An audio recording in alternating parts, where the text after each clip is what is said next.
ومن أحسن قولا ممن دعا إلى الله وعمل صالحا وقال إنني من المسلمين. আসসালামু আলাইকুম রহমতুল্লাহ। আলহামদুলিল্লাহ ওয়াহদা ওয়াসসালাতু ওয়াসসালামু আলা রাসূলিল্লাহ বাদ। বর্তমানে সিলেট, চিটাগাং, কুমিল্লা, নোয়াখালী, চাঁদপুর, তারপরে লক্ষ্মীপুর, রায়পুর, সোনাগাজী বিভিন্ন জায়গায় মানুষ এই প্রবল বন্যার কারণে ক্ষতিগ্রস্ত হয়ে আছেন। অনেকে পানিবন্দী হয়ে আছেন, অনেকে বিভিন্ন অবস্থায় আছেন। সুতরাং আল্লাহ রব্বুল আলমিনের কাছে আমরা শুকর আদায় করছি। আল্লাহ পাক আমাদেরকে ভালো রেখেছেন, সুন্দর রেখেছেন, সেই মনিবের দরবারে আমরা শুকর আদায় করছি আলহামদুলিল্লাহ। আল্লাহ পাক আমাদেরকে যাদেরকে ভালো রেখেছেন এটা আল্লাহ পরীক্ষা করতেছেন। পরীক্ষা করে আল্লাহ দেখেন কে আল্লাহর বিপদগ্রস্ত বন্দাদের পাশে দাঁড়ায়। আল্লাহ ইচ্ছা করলে আমাদেরকেও এই বিপদে ফালাইতে পারতেন। যাই হোক, দীর্ঘায়িত কথা, আমাদেরকে সর্বাগ্যে সর্বভাবে সর্ব প্রচেষ্টা দিয়ে আমরা সাদগার হাত বাড়িয়ে দিব। এই বন্যাত্ম মানুষের পাশে আমরা দাঁড়াবো। আমরা যদি টাকা দিয়ে পারি, পরামর্শ দিয়ে পারি এবং উদ্ধার কাজে পারি, আর যার টাকা আছে, পরামর্শ আছে এবং শ্রম দেওয়ার আছে, সে তো কথায় আছে সোনায় সোহাগা। সুতরাং যার যতটুকু সমর্থন অতটুকু সমর্থনই আমরা ঝাঁপিয়ে পড়ব। তবে টাকার বিষয়টা, দিলির বিষয়টা আমরা জামাতবদ্ধভাবে, ইউনিটভাবে যদি আমরা সাংগঠনিকভাবে যদি দিই, তাহলে আশা করি বন্যার্থীদের মাধ্যমে সুষম বন্টন করা হবে এবং তারা ভালো সকলে পাবে আশা করা যায়। কিন্তু আমরা যদি সিঙ্গেল দিই, তাহলে আমরা অতটা আশা করতে পারবো না যে সকলের হাতে পৌঁছাইতে পারবো না। কারণ আমি 5,000 টাকা নিয়ে 10 জনকে দিলাম, 10 জন হলো, আবার আপনি 10,000 টাকা নিয়ে গেলেন, দেখা যাচ্ছে ওই 10 জনকে দিলাম, কিন্তু প্রত্যন্ত অঞ্চলে একেবারে ভিতরে যারা আছে, পানিবন্দী আছে, কেউ ওদের কাছে যেতে পারে না, খবরও নিতে পারে না। কিন্তু যদি জামাতবদ্ধভাবে, ইউনিটভাবে যদি আমরা একসাথে টাকা কালেকশন করে যদি 200-500 ফ্যামিলির জন্য যদি আমরা খাদ্য, সুপেয় পানি, স্লাইন, ওষুধ যদি নিয়ে যেতে পারি, তাহলে ভোট দিয়ে বা নৌকা দিয়ে দূরে দূরে খোঁজ করে আমরা যদি দিতে পারি, তাহলে ইনশাআল্লাহ আশা করা যায় আমরা মানুষের কাছে পৌঁছে দিতে পারবো। তো সুতরাং দানটাকে আমরা কি করতে পারি, ইউনিটভাবে জামাতবদ্ধভাবে দেওয়ার চেষ্টা করব। কোনো অবস্থাতেই আমরা কাল ক্ষেপণ করবো না। কাল ক্ষেপণ না করে যার যতটুকু আছে অতটুকু 1 টাকা, 10 টাকা, 5 টাকা, 20 টাকা, 50 টাকা, 5,000 টাকা, যার যতটুকু সামর্থ্য আছে সামর্থ্য দিয়ে আমরা সাহায্য করব। কারণ যদি আমরা অসহায় মানুষকে সাহায্য করি, কয়েকটি উপকার আছে, রাসূল সাল্লাল্লাহু আলাইহি ওয়াসাল্লাম সেই উপকারগুলো আমাদের জন্য বলেছেন। প্রায় 6টি উপকার আজকে আমরা আপনাদের সামনে উপস্থাপন করব। প্রথম হলো, সাদগা করলে শয়তানকে বিতাড়িত করা হয়। সহিহ ইবনে খুজাইমার 2457 নম্বর হাদিসে রাসূল সাল্লাল্লাহু আলাইহি ওয়াসাল্লাম বলেছেন, বান্দা যখন কিছু সাদগা করে তখন যেন তার দুঃসওয়ালের থেকে 70 জন ফেরেশতাকে বিতাড়িত করলো। তারপরে সাদগার মাধ্যমে ফেরেশতাদের দোয়া লাভ করা যায়, যেটা আমরা আগে জেনে আসছি। সহিহ ইবনে হিব্বান 3333। এরপরে হাদিসে বলা হচ্ছে যে জান্নাতের দরজাসমূহের একটি দরজা প্রতিদিন একজন ফেরেশতা বলতে থাকে যে আজ আল্লাহর রাস্তায় কর্জ দিয়েছে, আল্লাহ তার ঋণ আরো সামনে আরো বাড়িয়ে দেখ, তার মানে প্রতিদান বেড়ে দেখ। আল্লাহ বলছে মাইয়ুকরিদুল্লাহু কারদান হাসানা, কে আছে আল্লাহকে উত্তম ঋণ দিবে, যে ঋণের কোনো লস নাই, শুধু লাভ আর লাভ।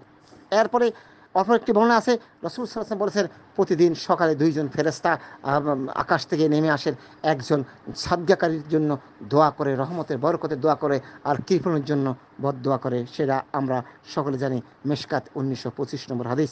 3 নম্বর হলো আল্লাহর রাগ নিভাজিত হয়ে যায়। কারণ আল্লাহ আমাদের মধ্যে ক্রোধান্বিত, আল্লাহ পাক আমাদের মধ্যে রাগ করে আসেন। আজকে এই ক্রোধান্বিত এই রাগের কারণে কিন্তু আজকে আমাদের এই বিপর্যয় চলে আসছে।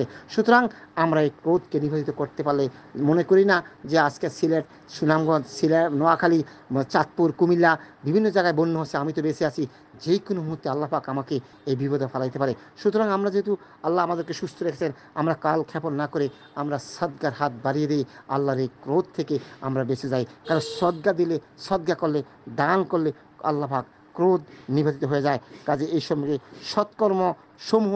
সৎকর্মসমূহ মন্দ কর্মকে বিনিশ করে দেয়, আর গোপন সদগা আল্লাহর ক্রোধ নিবেদিত করে দেয়। মুজামুল কবির 8014 নম্বর হাদিস। 4 নম্বর হলো আল্লাহ রোগ বিধি দূর করে দেন।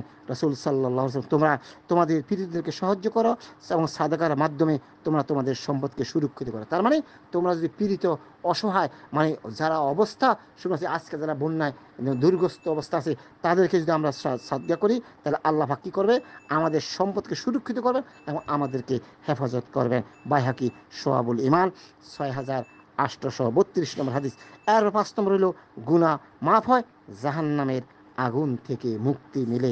এবং রাসূল সাল্লাল্লাহু আলাইহি ওয়াসাল্লাম আছে ইত্তাকুন নারা ওয়ালাউ বিশিক্কিন তামর ফামাল্লাম ইয়াজিদ ফাবিকালিমাতি তৈবা ফাবিকালিমাতি তৈবা তোমরা একটু করে খেজুর দিয়ে সাদগা করে হলেও জাহান্নামের আগুন থেকে বাঁচো।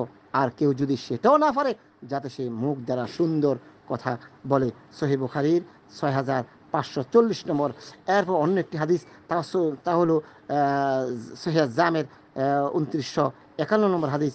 তোমরা একটি খাজুর হলেও সাদগা করো, কেননা সাদগা অনাহারীর ক্ষুধা নিবারণ করে এবং পাপকে মিটিয়ে দেয়। সাদগা দিলে কী হবে? অনাহারী আজকে বন্যাত্মদের ক্ষুধা নিবারণ হবে, তারা পাবে বস্ত্র পাবে, তারা সুপেয় পানি পাবে, স্লাইন পাবে, খাদ্য পাবে, তারা একটু বাসস্থান পাবে। আর আল্লাহ পাক কী করবে?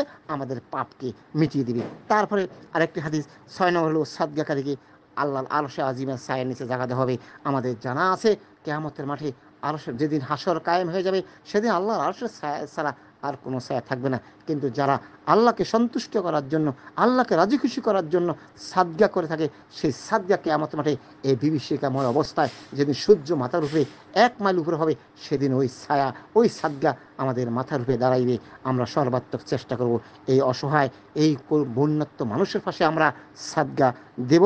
তাহলে কিয়ামতের মাঠে আল্লাহ পাক আমাদেরকে মাফ করে দিবেন এবং আমাদের জন্য এই কঠিন অবস্থায় আমাদের সাদগা আমাদের মাথার উপরে ছায়া হয়ে থাকবে। সহিহ বুখারীর 660 নম্বর হাদিস। আরেকটি হলো মিসকারের 1925 নম্বর হাদিস যে সাদগা বলা হয়েছে সাদগা কবরের আযাব থেকে মুক্তি দেয়। আল্লাহ রাসূল সাল্লাল্লাহু আলাইহি ওয়াসাল্লাম কেউ যদি হালাল উপার্জন থেকে নিয়ত খালেস করে আল্লাহকে সন্তুষ্ট চিত্তে পিতামাতার বা আত্মীয়স্বজনের কবরের আযাবের মুক্তির রাহে আল্লাহর রাস্তায় সাদগা করে সাথে সাথে কবরের আযাব বন্ধ হয়ে যায়, কবরের আগুন আল্লাহ বন্ধ করে দেয়। সুতরাং আসুন আমরা এই শুভ লক্ষণে হেলায় ফেলায় আমরা না হারাই। যেহেতু বন্যাত্মরা খুব অসহায় আছে, পানিবন্দী আছে, খুব বিপদগ্রস্ত আছে, যা চোখে দেখলে যারা চোখে দেখেছেন তারা দেখতেছেন, আমরা সোশ্যাল মিডিয়ায় দেখতেছি। আল্লাহ আমাদেরকে হেফাজত করুক, আল্লাহ তাদেরকেও হেফাজত করুক, সুস্থ দান করুক, আল্লাহ তাদেরকে সবরে জামিল করার তৌফিক দান করুক। আমরা যারা সুস্থ আছি আল্লাহর শুকর হিসাবে আমরা সাদগা করি, আল্লাহ আমাদেরকে এই বিপদ থেকে হেফাজত করবে। আল্লাহ পাক আমাদের সকলকে বোঝার তৌফিক দান করুক। আমিন। সুবহানাকাল্লাহুম্মা ওয়া বিহামদিকা আশহাদু আল্লা ইলাহা ইল্লা আনতা আস্তাগফিরুকা ওয়া আতুবু ইলাইক।